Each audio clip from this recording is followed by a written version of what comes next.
J'ai choisi le thème de ce mur par rapport au format. Je voulais quelque chose en longueur vu que le mur est très très long. J'ai eu cette idée de personnage volant au milieu des oiseaux. Derrière il y a un grillage et on va voir un personnage qui passe à travers le grillage de l'autre côté.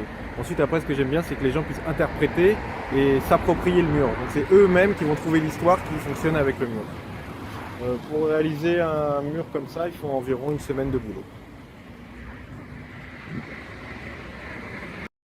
Dans un premier temps, quand on a vu cette façade, ce qui nous a parlé, c'est les rythmes avec lesquels elle se décompose. Et ça nous a donné envie de travailler une peinture qui se présente sous une forme de séquence. Et donc dans ces séquences, à travers ces séquences, on parle d'une notion de saisonnalité un peu. Et à travers la saison, aussi l'abondance, mais aussi la raréfaction. Donc il y a une partie de l'image qui va représenter un paysage plutôt arctique qui représente là où vont pêcher les bateaux de Saint-Malo. Et une autre partie de l'image qui représente plutôt un cerf-volant en fait, un cerf-volant sous forme d'un poisson, qui représente plutôt quelque chose d'estival et un peu une notion d'insouciance, quoi.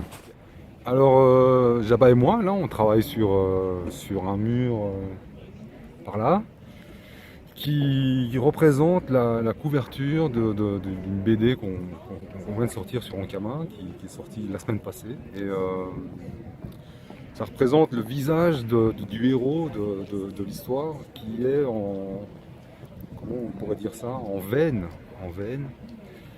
Donc voilà, c'est difficile à expliquer, mais c'est c'est plus.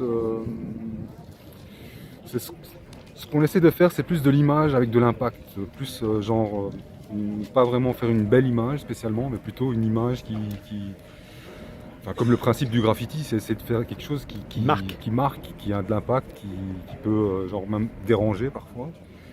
Et donc voilà, on a essayé de faire un mélange entre promotion de la BD et un graffiti pur et simple, donc avec très peu de couleurs, comme les graffitis de l'époque, des années 90, donc très peu de couleurs, mais très grand et avec impact.